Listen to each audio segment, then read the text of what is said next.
Welcome to the Brain Gain Youngstown Leadership Series podcast. Each week, we'll learn from leaders who are driving change and making an impact. Now here's your host, the CEO of the Youngstown Publishing Company, Jeff Leo Herman. I think it's pretty cool stuff that's happening, that's going on here in Warren and the Voltage Valley. But, you know, sometimes people say, like, you can tell me, but I have to kill you, and stuff like that. And I'm just like, okay, like, I don't want to get killed. Right. Well, so for the benefit of our Facebook audience, just Rick, and this is once again dual purposing. So before we do every recording, we actually, for the benefit of our amazing video producers and audio producers, so you have to say and spell your name and give your title and where we're at. My name is Rick Stockburger, RickStockburger, and I am President and CEO of Bright Energy Innovators. Bright Energy Innovators. And hello everyone, Jeff Leo Herman, CEO of the Youngstown Publishing Company. So Rick, I think we're ready to get into the podcast recording portion. Is that correct, Steve? Do a clap. Yeah, do the clap. I'm just going to sync this in post. That's what happens. I know all about that. Well, you have a long media history too. A little bit, yeah. We did some work in that space. So. Right. Well, we're going to cover it all today. So Steve just did the clap. That's that little blip he looks for when he gets all the tracks back to the office and starts the editing process. But I'd say we'll probably keep this rolling on Facebook as long as possible. Sure. Do you want to give everyone just a quick high-level overview of what's most exciting here at Bright today? If they can't hang long, right? Just give us the quick hit. No, absolutely. So when I think about Bright and who we are and what we do, you know, we're the state of Ohio's only energy incubator. So we help companies from all across the state create jobs and create new technologies in the energy space. But one of the most important things about us is we're located right here in downtown Warren on Courthouse Square. Over the last couple of years, we've seen electrification come to the EV market or to the auto industry, as well as in other spaces. And so as Voltage Valley is emerging, Bright gets to be on the forefront of those new technologies and helping those companies create more jobs and get more technology into that space, which turns into really good paying jobs for our talented young people that might not even be in the Mahoning Valley right now. They might just be from here and realizing, hey, I want to get back, and I want to get back to a bucolic, idyllic place like the Mahoning Valley. So, well, that's cool, and it's funny you say Voltage Valley. That's a term we've used a lot. I mean, it's currently. Is that Mike? Yep. Hey, Mike. Hi, Mr. You're in the middle of a multimedia Our board chair session. Our board chair can make a. No, this is part of the dynamic process. Yeah. So that's Mike Ripko. Hey, Mike. Good to see you. Bright's board chair. We're live and we're recording. We're doing a multimedia production. Excellent. Thanks. Okay. So Voltage Valley. What's funny is that term has been around about a year now, right? Mm-hmm. Now, mind you, it's a fantastic way to brand our community and our and where we're heading as a broad region. And I'd say at first it was felt like marketing, and it felt like this is cool and we'll adopt that. But the other morning, I heard the president of General Motors. He was accepting his award at the chamber event, say Voltage Valley 5 times. Yeah. So that means it's very real and significant, right? If someone from Detroit who, he's born and bred in Detroit, if he can you guys are Voltage Valley, then I think that's meaningful and substantial. Would you agree with that or not? Yeah, no, absolutely. And I think, when you think of a brand, the good brands actually mean something, right? Yeah. They actually, it's not just like, oh, we're this, and but there's actually no substance to that. Right. As we see, you guys just reported on Tata Steel hiring 42 new people in rechargeable batteries. It's not just Altium and Lordstown Motors that are doing this. Aptiv's down the street, Tata Thomas Steel Strip, and others. We've been doing this for some time. I mean, the only energy incubator in the state was here before Lordstown Motors and Altium thought about it. That's right. So, this is something that we've been positioning this region for much longer than the last 2 years. It's just now coming to fruition, and now the economic development organizations and the for-profit companies are adopting and saying, wow, this is true. This is who we are. This is our future. Right. And that's what we want to see happen. So Bright's making an impact here in a hyper-local standpoint, right? So literally in downtown Warren, and there, it's a ripple effect into the broader Mahoning Valley, but you're making a statewide, if not national impact. Is that fair to say that we're completely on the map and dominating this space? No, absolutely. I mean, when we started getting involved in the national clean tech ecosystem was something that was important to me personally. I always wanted to see what are the best practices that are happening in Boston and what are the best practices that are happening in Los Angeles and Chicago. And so I sought out those leaders of those energy incubators, and I said, well, how can we do this in Warren, Ohio? This is a place that you might not think of that happening. And so understanding that we can take the best practices from the nation and apply them right here, and then we can give energy companies unfair advantages to starting their companies because we have that national ecosystem that can help provide funding and all of these items. And at the end of the day, I always joke about this. It was really funny at the time. I was in Denver, Colorado for an IN2 meeting, which IN2 is Wells Fargo National Renewable Energy Lab, the best incubators in the country. And then all of a sudden, Ramsey Huntley from Wells Fargo stands up and just says, President Trump has just tweeted that Workhorse is taking over the GM plant and electric vehicles are the future of the country. And everybody's like, Rick, what are you doing? And I'm like, I'd rather be lucky than good in some ways. Yeah, right. And so, seeing that from both sides of the aisle, there's a strong future in vehicle electrification. And I happened to be on I was like literally speaking on a national scale at that moment in time when that was announced. And the rest of the incubator network said, wow, Mahoning Valley is a great place. Right. This is a place that we want to look at to be a part of this electrification future. So we're actually going to go into our traditional questions we do on the BrainGate Youngstown Leadership Podcast. Because as a child, did you think that you'd be sitting here, kind of at the forefront of our future, running the Bright Energy Innovators? As a child, I always like to talk about the way I was raised, and my dad was a steel worker, and I remember as a young man, like there's a smell to a steel worker, right? There's that factory smell. Yeah. Like it comes back to me. It almost makes me tear up right now thinking of when my dad would come in at 2:30 every day, and you would get that smell. And my dad worked in a blast furnace making train couplings. And so I always thought, like, man, how cool. Like, my dad, connects the world of rail. And imagine all the products and the things that happen because of what my dad is doing. Yeah. That's awesome. Yeah. That's really cool stuff. And so, as a young person, I always knew that I wanted to be a part of connecting things. That's what my father had done. My mother was just absolutely brilliant.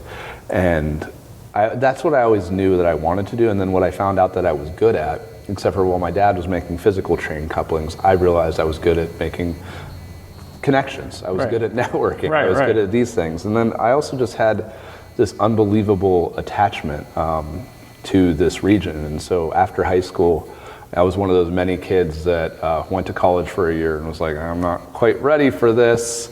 I'm having more fun networking than I am studying. And went on to join the military, and that's really where I got some of the discipline that was necessary to go on and get my undergraduate degree and get my master's degree knocked out and whatnot. And I have to say thank you for your service. Seriously. Yeah. What was that decision-making process? Did you always look towards military service, or is that just you were evaluating kind of the current situation? Yeah, so growing up, I was the kid that was playing war every day. Had a just fascination with World War II and what went into that, and so I'd always cared a lot about the military.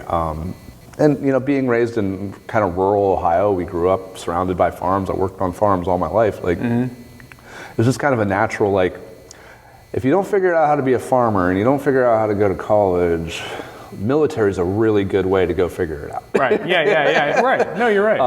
And so it was, kind of all of those things mixing and matching together. So it's funny because at first I was like, in high school, I was like, I think I want to be a teacher. Like, I think I want to teach. Like, I think that's what I want to do. Mm-hmm. And I'm one of those people that I don't ever learn anything until I teach it. Right. It's just totally weird and bizarre that I have to like force myself to get into a situation to talk about something that, to like be like, oh wait, I understand that because I just said it. From that standpoint. And so like I was going to be a teacher, or I was going to be a police officer, or like service. Like service is what and led me to the military. I was a bartender for a minute. Like, helping people is what I've realized kind of early on that is what I wanted to do. I just didn't know what that job was. Right. And so you were overseas, right? Are you in Iraq? No, never made it to Iraq, Afghanistan, and Kosovo. Yep. And Kosovo. Yep. Okay. And was that experience, did that really inform the way you operate today, or what did you take away from that experience? Yeah, it was interesting. In Kosovo, I was actually the youngest and lowest ranking person to ever lead squad level missions on the Serbian border. So it was quickly recognized by my leadership and up to the general that I had, the way you get promoted in the Army isn't always necessarily the best way that shows what your leadership potential is. And so as a young corporal, they started saying, hey, you need to be doing the work of a staff sergeant and actually leading these missions, and you're able and capable of doing this regardless of your rank. And so that was actually one of the first times that somebody believed in me, more so than my rank or my position, but actually my ability. So they actually spotted you and just said, even this guy has potential, let's give him more challenge. And then sometimes I was like, could I just get paid what I was supposed to get paid? But, at any rate, so, that was like the first time through that for me that I kind of got recognized as having really good leadership potential, and went through Warrior Leader course through that and was an honor graduate of that program in the military. And then, through Afghanistan, we were in northern Afghanistan. So Baghlan province, Kunduz province, you've probably seen a lot of media about, the fights that went on there. And I was an infantryman, so we were really, really deeply into that. We oversaw the first actual election in 2009 in Afghanistan. Wow. And we're in charge of, mostly northern Afghanistan with the Germans, on making sure that went off. So once again, like, I care so much about politics as well. And that comes back to, like, I got to see people for the first time, like, have a blue thumb because they got to vote for the first time in their life, and how proud they were of that. And so that's why, when I came home, being able to see, everything that it means to be an American citizen, some of the things that we take for granted, I got to see somebody's, first step of freedom, which in many ways is that efficacy of voting. And another thing that, I take home from that every day is, like, afterwards, because a lot of that combat, I deal with post-traumatic stress disorder, which is something that I'm relatively comfortable talking about as many as anybody can, but it's important to note that a lot of us veterans come back with that, and a lot of us deal with that in many different ways. And just because that's something that you end up with doesn't mean that's something that defines your leadership path or your projection. In some ways, it's something that you can use to further yourself. So, do you feel like, if you don't mind me asking, is it something that you get support? Do you have the support you need? No, and I appreciate that. So, I still see a counselor monthly on that and work through the VA. And, that's still something that, it's one of those things that I don't know that I'll ever not have. But it's something that, if you get work on and you care about and you build on and like all of that, it's something that you can deal with and be a very productive member of society. Right. And so, getting help is the thing that changed my life, Right. hands down. It was immediately out of the Army. It was, alcohol and things like that I dealt with. And when I understood what was actually going on, and as I got married and had kids, I needed to make adjustments and understand a little bit about what I was dealing with. And so that's, something that when I went out and got help, that's what changed. That's what Right. changed my personal trajectory and all of Right. that. And then that's put you in a position to give back, because this, Bright it's a job, right? Yeah. But it's a mission. Yeah. And so you're giving back every day by the work you're doing here. So does that help as well? Yeah. Just knowing that you're on a mission? No, absolutely. And that's what, when I went back, when we just talked about like what you wanted to do when you grew up, and I knew it was service, like Yeah. that's why I run a nonprofit. Like that's why I was in the military. Like that's the trajectory that I feel like has been, put on me, and the things that I've had to overcome to get here, are things that are not easy. Right. And Right. being able to give back and to help focus on how do I be a part of the solution to bring jobs to, one of the, military isn't the only way that you get PTSD. Right.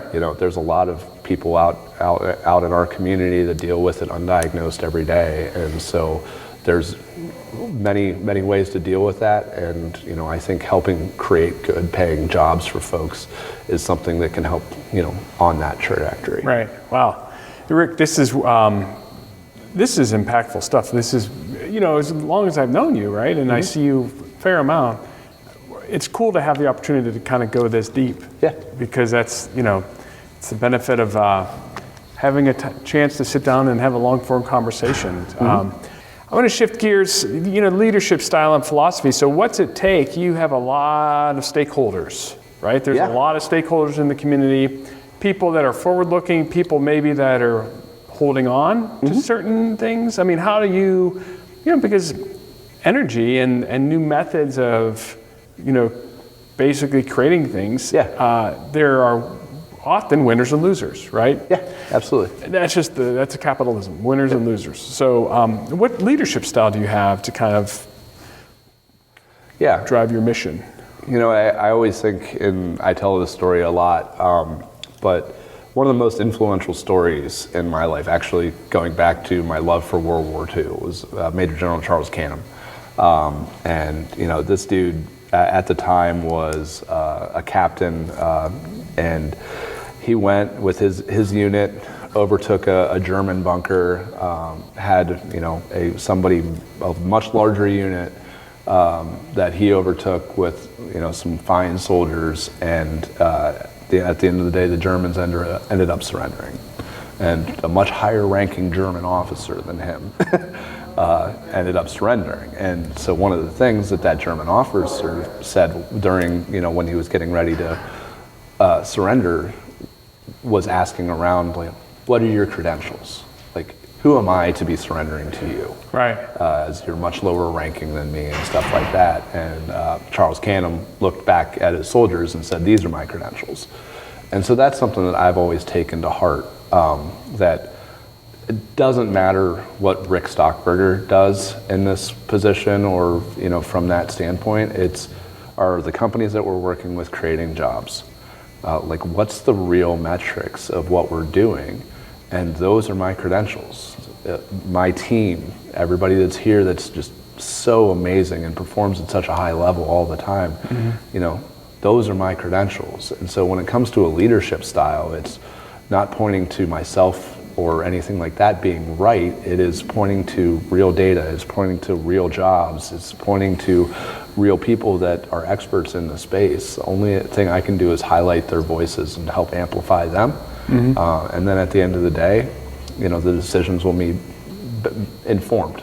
Right. And that's what we want, is informed decisions for this community. Right. Now, in the military, was it very much, when you were leading at a young age, did you use more influence or collaboration or demands? Like, what was your balance? I screamed at everybody all the time. No, actually, it's funny. I only screamed at somebody once, and it wasn't pretty. My wife always jokes that we've been together for 10 years now, and she's like, she's never heard me raise my voice. and she's terrified for the day. Oh yeah, I'm joking, but like at the end of the day, it's making sure that you're cool under pressure, and that both you take the good and the bad is something important. But at the end of the day, everybody, and kind of how I've operated, everybody that you meet has a skill set and they have a desire to be valuable. And that's what it is. And then how do you take their skill set and put them into their best and highest use? And so like the only thing that I feel like I am personally exceptional at is meeting somebody, understanding what they do, what they can bring to the table, and then introducing them to a task or a person that can help fulfill them. I always joke, like, if you ever want a job, like, call me. Because some way, somehow, like, I will find you the best job that you've ever had. It might not be with my organization. It probably won't be with my organization. Right. But like, I joke about my friends that have gotten jobs at Techstars and others, and it's been just introductions that I've made because I'm like, this person's awesome at X, and you need X. Right. And so when it comes to mentoring startups and items like that, it's also makes it a little bit easier because I can go like, oh, this startup does this and they do this very, very well. And so I got to help them kind of focus on being exceptional at what they do. And then I can go in my head and say, well, First Energy needs this. That's a good introduction. Connecting again. Back to train connectors. Yep. And I see it all coming together. So then do you, from the standpoint of, well, I want to get into leadership mistakes. That's typically where we go next. And, out of the spirit, because we've broken the fourth wall 1,000 times already today, this is where we stop and say, but first, let's take a break and hear from our sponsors. And that's always very important, right? Yeah. Because with that, honestly, we're on missions, right? We're on the Brain Gain's a mission, Bright's on a mission, and it requires financial support. Yeah. Period, right? Absolutely. And it's collaborative, it's transparent, and the people that are in the mission, hopefully there's benefit, impact to them as well. But we certainly always appreciate people that fund the mission. Yeah, right? No, absolutely. They're absolutely imperative. Right. And it's important for us to make sure that we relay the mission. Right. So. Well, that's true. Communication. That's something we've talked about. So we'll take a quick break and then be right back.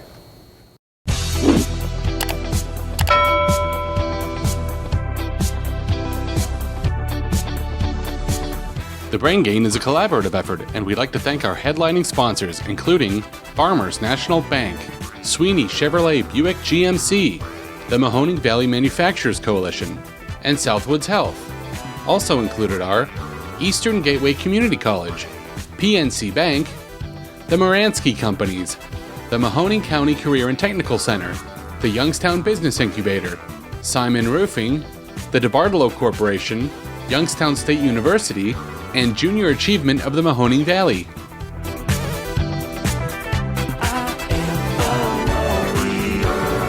And we're back. Oh, we did it. Good. Was that enough of a break, Steve? Yeah, that's fine. Thanks for giving me a second to think about that. Do you need another break? Need a sip of water?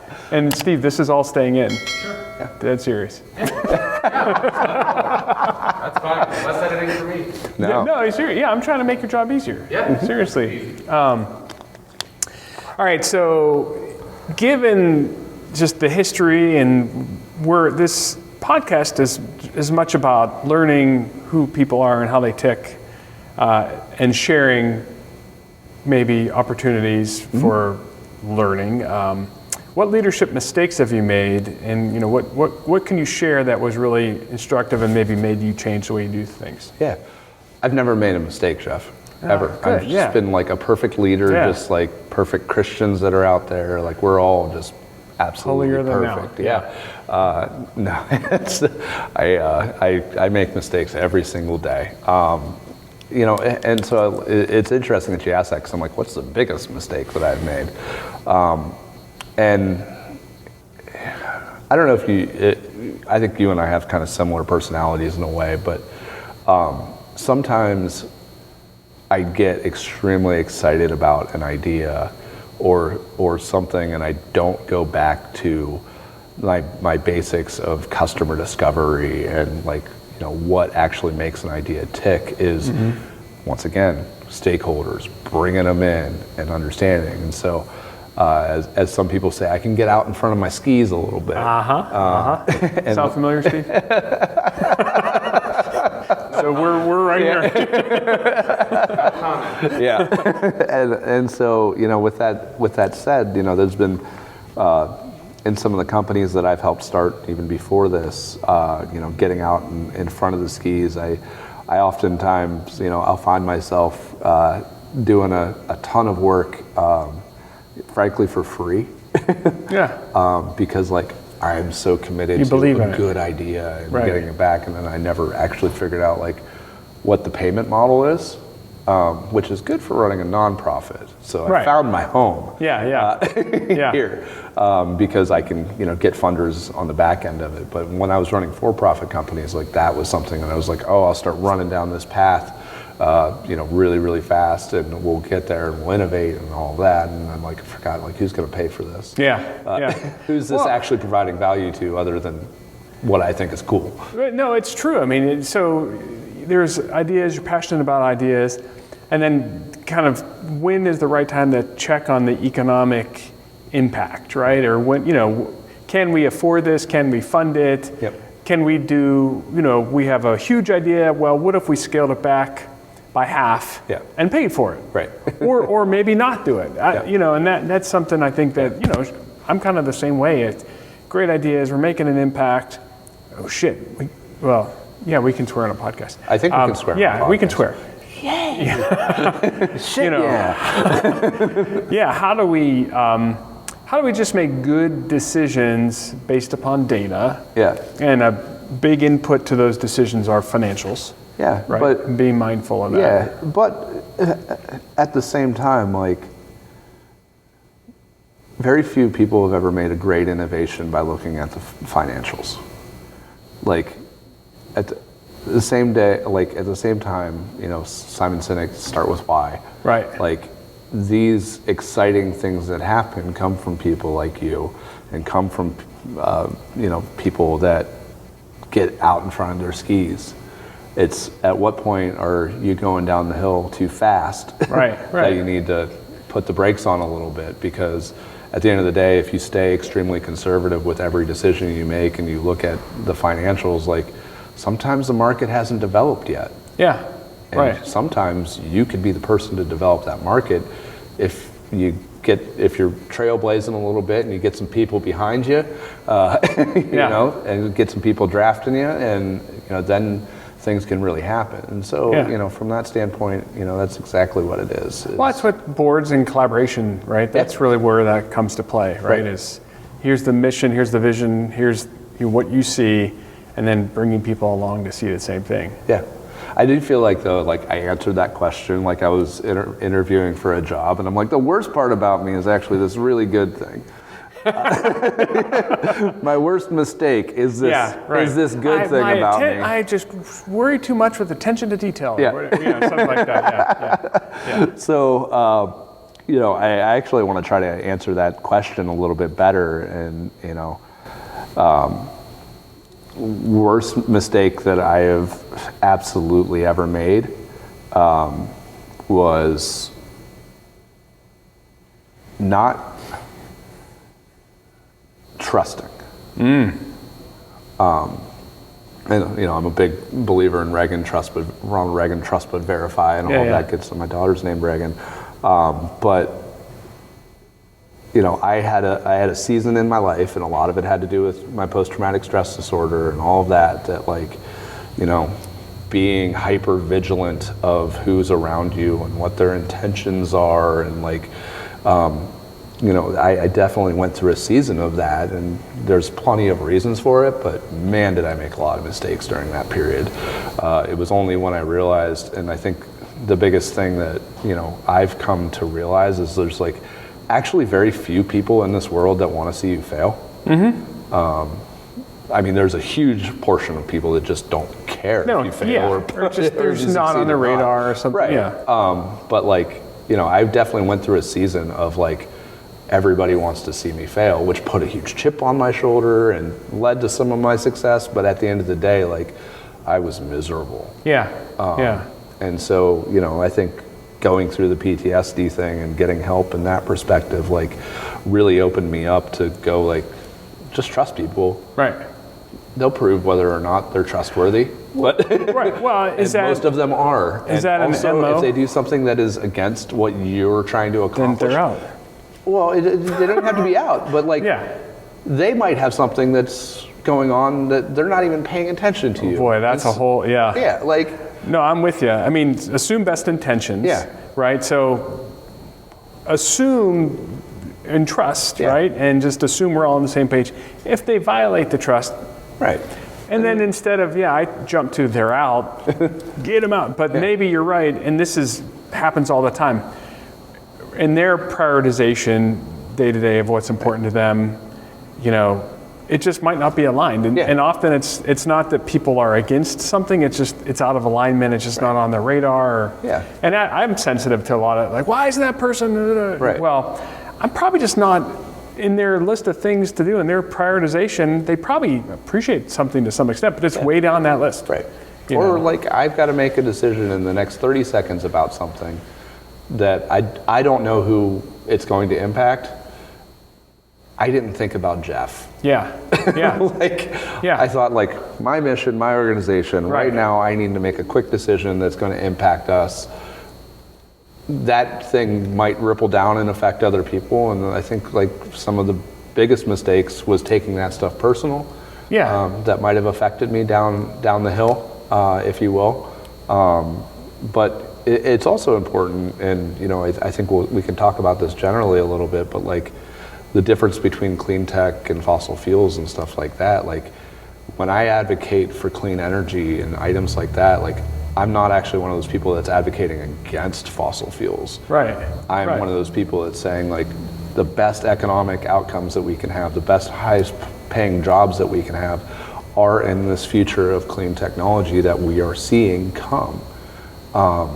That's an opinion that I have, that I've founded on a lot of data and a lot of science and all of that good stuff. That doesn't mean that I think that fossil fuel jobs are bad, or that they should stop existing. They absolutely should. There's no way that we can turn off natural gas or coal today, and there's no reason for it. Or the petrochemical industry, like 50% of EVs are going to be made with petrochemicals, guys. Like, all of this needs to work together, and it would be smart and conservative for everybody to realize that, like, just because you say one thing does not mean it's counterintuitive to something else.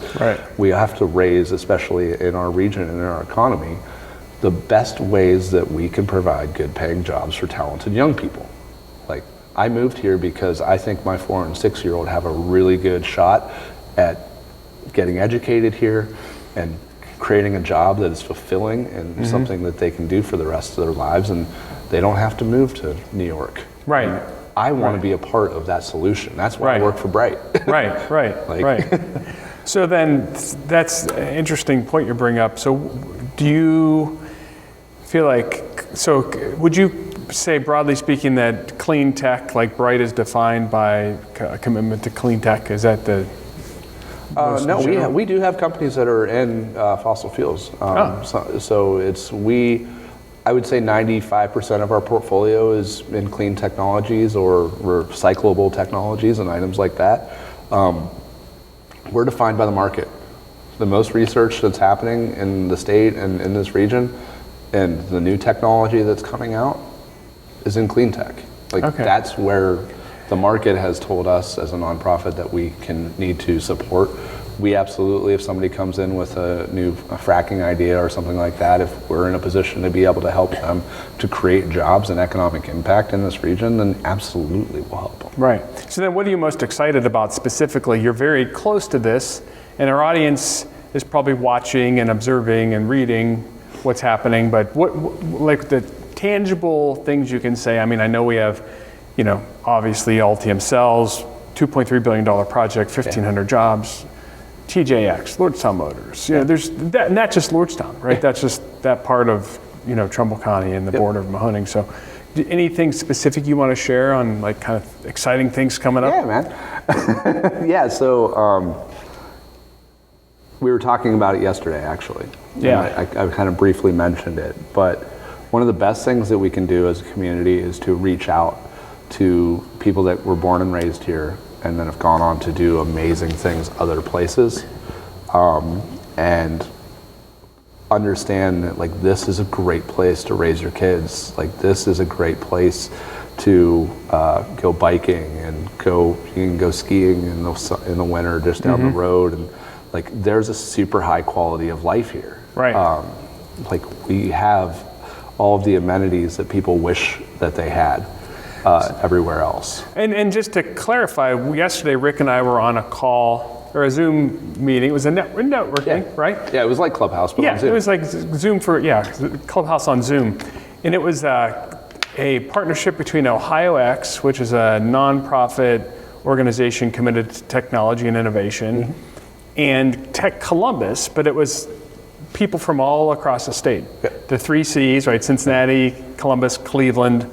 Toledo was there, Youngstown, we were there, just Dayton was there. Warren was there Warren too. was there, right. Mahoning Valley. But it was interesting that there is no, you've been other places. I lived in Columbus for a period of time, and there was always kind of like, well, those people over in Youngstown, but we get respect. Yeah. We're actually demanding it, obviously, but I feel like there's a true collaborative spirit from a statewide level, and that's important for us to, we want to focus on success here, but I think we're definitely impacting the broader agenda, from a state and national standpoint. No, absolutely. And so, one of the things that I said yesterday was, who would have thought 5 years ago that the Mahoning Valley would be the best place to start an energy company in the country? Right.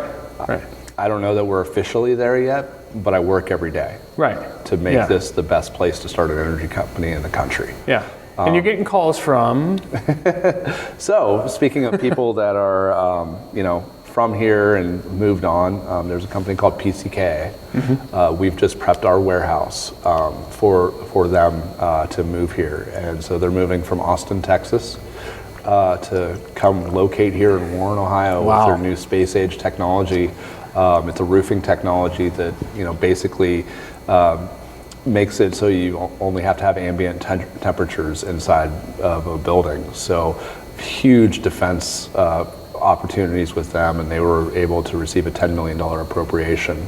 And so they'll be coming here and doing their R&D and manufacturing here in our facility. No way. It's really exciting. That is awesome. Yeah. So explain that. Ambient meaning that there isn't an external heating and air conditioning system, climate control system, right? Correct. It's literally they take energy from the sun, and then they process that to create.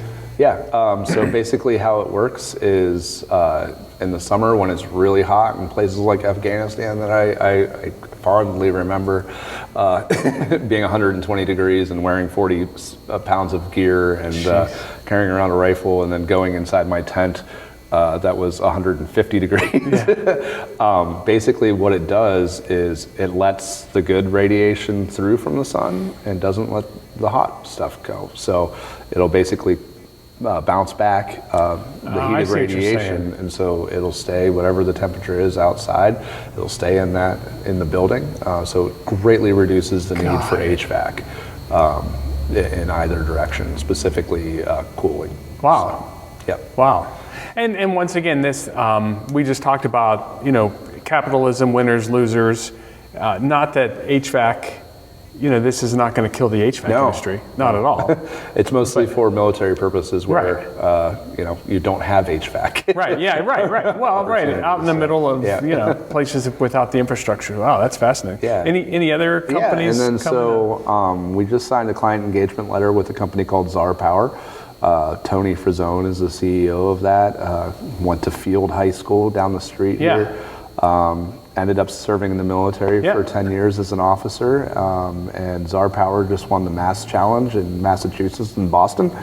His co-founders from Boston, and they also just are really, really quickly moving forward on some large purchase orders for their device. And Tony said, "Hey, I'm in Texas. I'm getting out of the military in a week. Like, where do I want to Give me a reason to come here, yeah. And that's what it was, hey, man, like we have a world-class incubator right here in Warren, downtown Warren, Ohio. I can connect you to all of the people that you need to be successful. Right.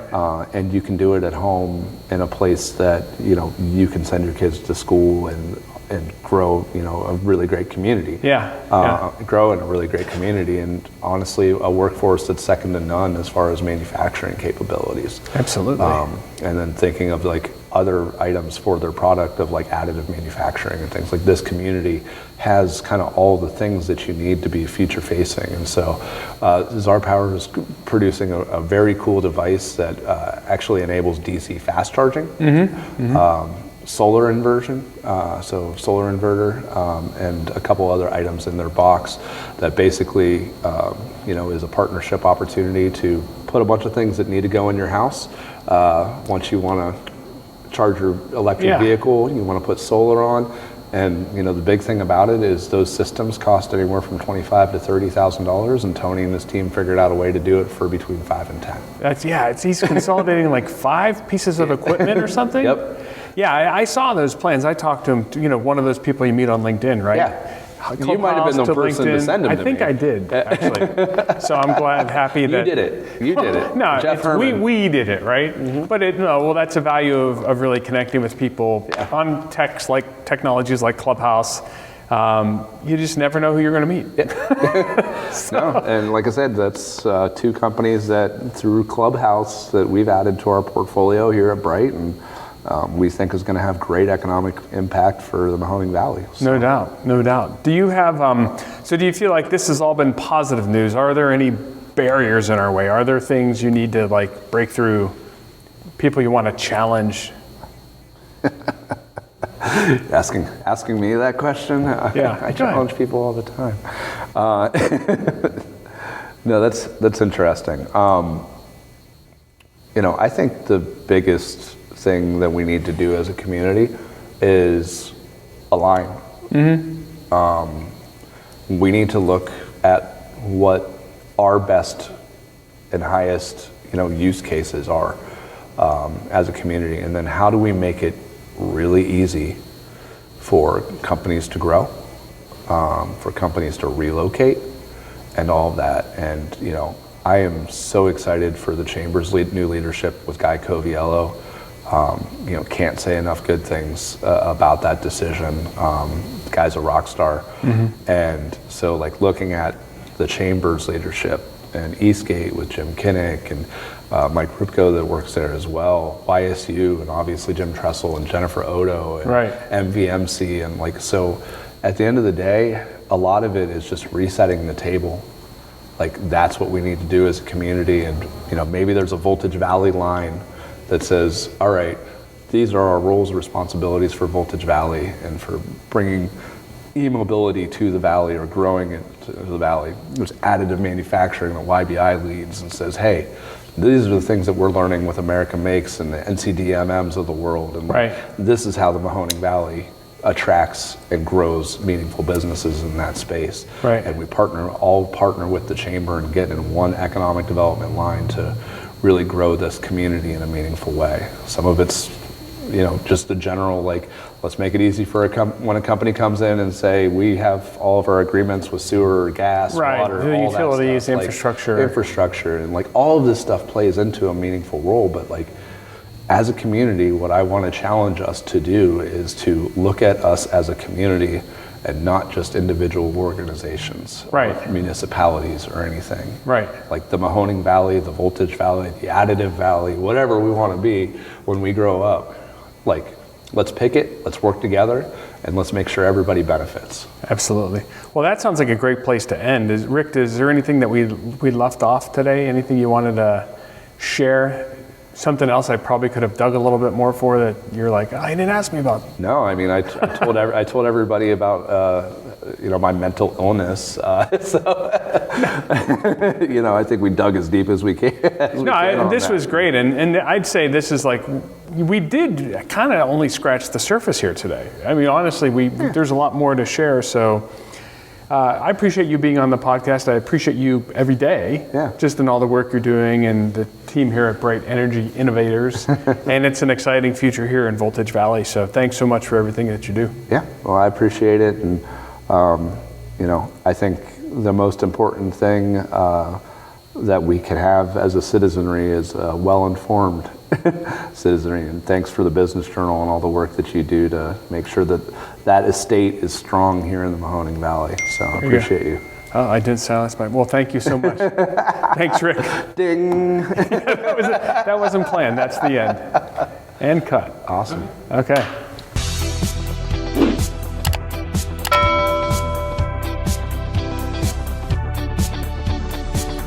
Thanks for joining us on the podcast today, because together we're building a culture of entrepreneurship and promoting workforce development.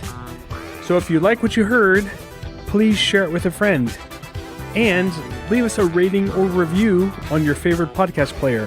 Your feedback is very important to us. We want to make the show better all the time. And if you would like to give me direct feedback, email me, please. My email is jerrmann@business-journal.com, or you can find me on LinkedIn. And lastly, would love to thank the members of the Brain Gain Coalition. Those headline collaborators include Farmers National Bank, Sweeney Chevrolet Buick GMC, the Mahoning Valley Manufacturers Coalition, and Southwoods Health. And joining them are members of the coalition, including Eastern Gateway Community College, PNC Bank, the Moransky Companies, MCCTC, the Mahoning County Career and Technical Center, the Youngstown Business Incubator, Simon Roofing, the DeBartolo Corporation, Youngstown State University, and Junior Achievement of Mahoning Valley. Without them, none of this would be possible. So thanks again for joining us today, and remember, together we are building a culture of entrepreneurship and promoting workforce development.